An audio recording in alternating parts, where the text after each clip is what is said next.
You ever get styled on a boss so hard you forget how to hold a controller? This is Rellana, part-time knight, full-time death ballet instructor. She doesn't scream, she doesn't chase, she just glides across the arena like she's late to a moonlit fashion show, and you're the runway. Welcome back to the countdown of Elden Ring's top 15 hardest bosses.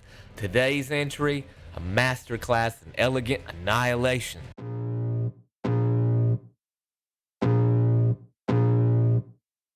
I can feel the blood creeping up from the heathens. Got will, got fight, got pride, got reason. If they wanna go eat, then you know I'm gon' feed them. If you're coming for me, hope you're ready for a demon. I got eyes. If you've ever been moon sliced into another loading screen, do me a favor and hit that like button. If you're new here and want more boss breakdowns, builds, and a little bit of mild emotional damage, go ahead and hit the subscribe button too. This video is part of my series of the top 15 hardest bosses in Elden Ring, and today we're going to be taking a look and deep diving into the fight with Rellana, the twin moon knight, how to find her, how to survive her, and how to come out feeling better than you went in. Here's what I'm going over today. First, we're going to talk about the location and where Rellana hides and why this path sucks. Then we're going to talk about the rewards, the shiny crap that you get for your suffering. Then we're going to go over the strategy and how to not die immediately. Then I'm going to talk about the build and what I use to scrape a win out of this. Then I'm going to go over the demonstration, show you some full footage with no flasks spared. And then I'm going to wrap up with a summary and my final thoughts and tell you how salty I am about this. All right, let's get into it, starting where this graceful nightmare actually lives. All right, so to find Rellana, you're going to start at the castle front, and then once you fight your way through all this bullshit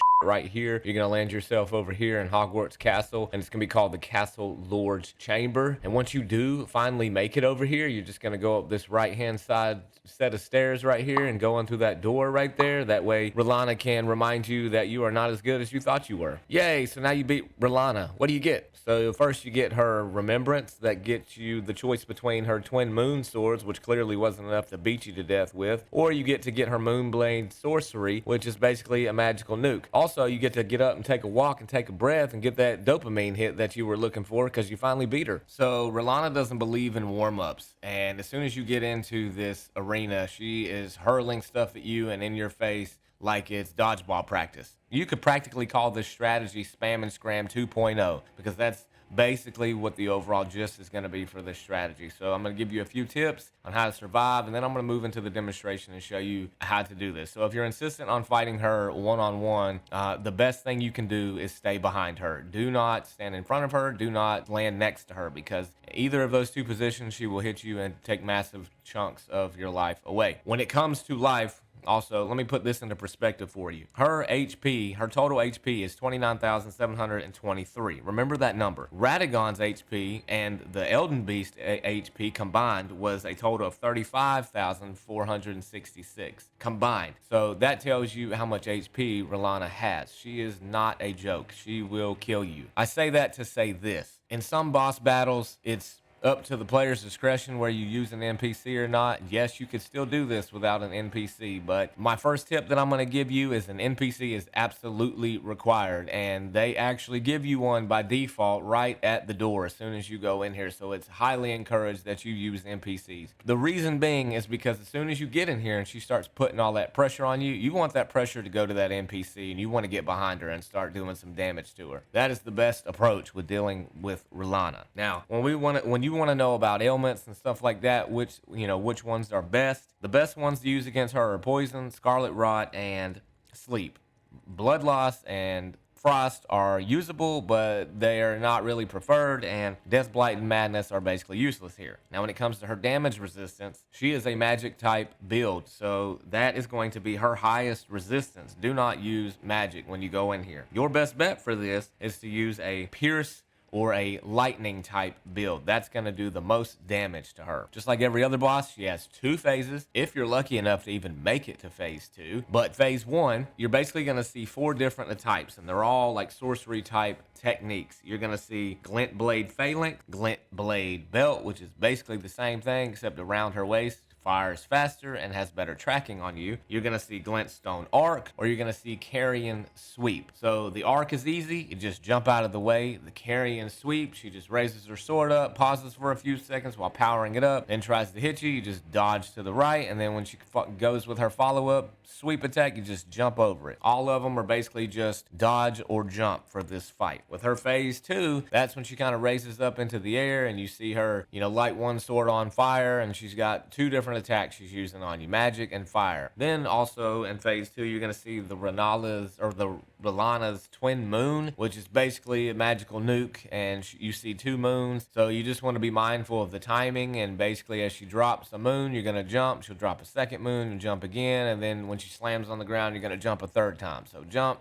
jump, jump. So there's 4 tips I'm going to give you that kind of sum up into this strategy. So the first tip is stay medium close range. You want to stay far enough to where you can kind of read and dodge those projectiles that she's throwing at you, but you want to stay close enough to punish her when she's, leaving those openings for the melee. Second, you want to save your stamina for dodging, not spamming R1. Third, you want to roll through the spells at the last second. Don't dodge early. And fourth, and the most important, absolutely use your NPC, but for distracting, not for dealing damage. If you're wondering what build I used to survive this moon-soaked ballet of pain, here's the setup. Going in here naked with a club, that's pretty cool and all, but I'm trying to win this. So let's talk about what I've got. So the first thing that I've got is the Bolt of Grandsack, and the main motivation for this one is, like I said earlier, is the ability it has, the Ancient Lightning Spear, because lightning is one of the best damage types to use against Rellana. Does it look like a giant building that you're carrying around? Yes. Does it do very little damage to help you? Yes.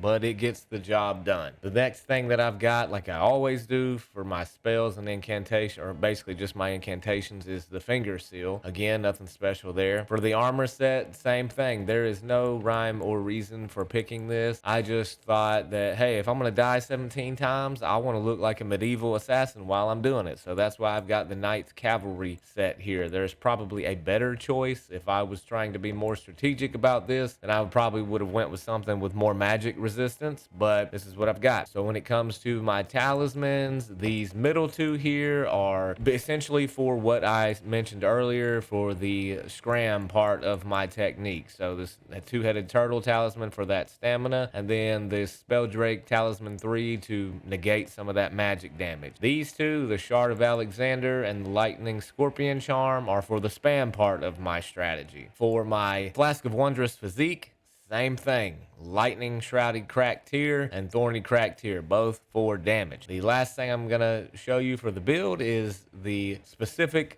NPC summon that you should be using. I use the Crystalline Ashes, and the reason is, as I experimented with a few of these, I used the Black Knife Tiche and a few others. They all died way too fast. This one I chose specifically so it could take most of the beating from Rellana. It has a very high magic negation, so it will last a lot longer than your typical summon. I've tried the Mimic Tier, Black Knife Tiche, you name it, they all die. This is your best bet for this particular strategy and my build. So for my incantations, I'm basically only using 4, and one of them is optional. So as usual, I'm using the Golden Vow for that damage. I'm using Magic Fortification again because Rellana is a magic type build. This one is the optional one. It's Electro Charge. She's weak to electricity, and she does like to stay in your face a lot. So if she's up in your face, she might take a little extra damage while you're running away. And then Poison Mist, because not only are we going to go in here hurling those lightning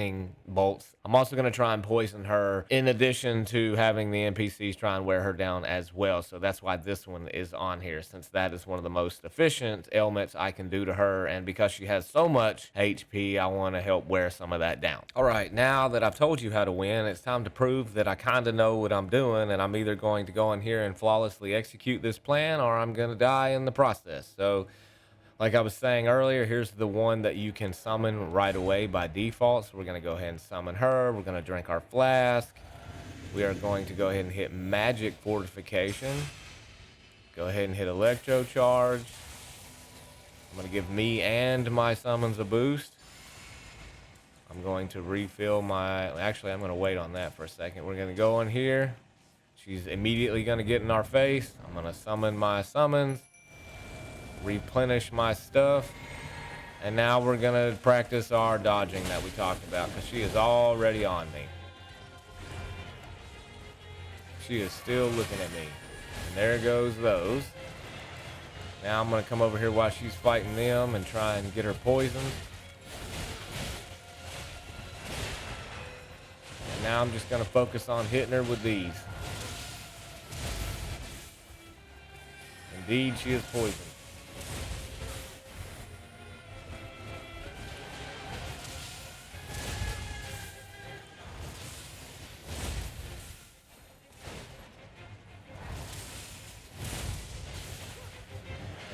You can see how she is tearing everybody a new one.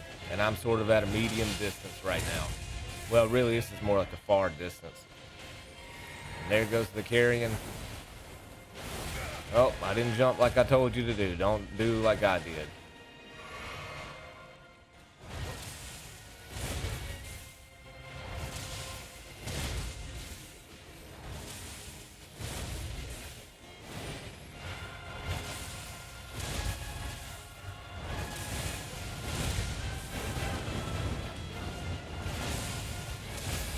Oh, don't come this way. Just dodge those. Refill my flask and go back to spamming.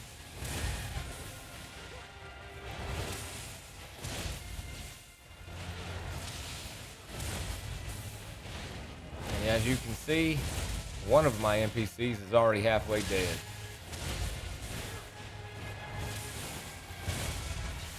Almost there.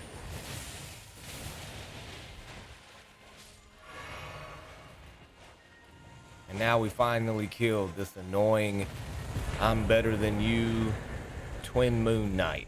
And there you have it. Rellana was defeated. Like my dignity the first 10 times that I fought her. Mostly intact. Your chances of surviving, well, they were slightly improved, hopefully, if you were actually paying attention. We kicked off things by dunking on her spell-slinging entrance. I walked through where to find her, which really isn't that great of a place on the map. Then I showed you what you get from beating her. I broke down how not to die in both phases. I showed you my fashion first build. And then I showed you how to do this, which was either clutch or complete luck. If this video at least saved you from a dozen deaths or made you feel better about them, hit that like and subscribe button. That way you never miss out on anything that I upload. I'll be back next week, still underleveled and still probably angry. Once again, Winks out.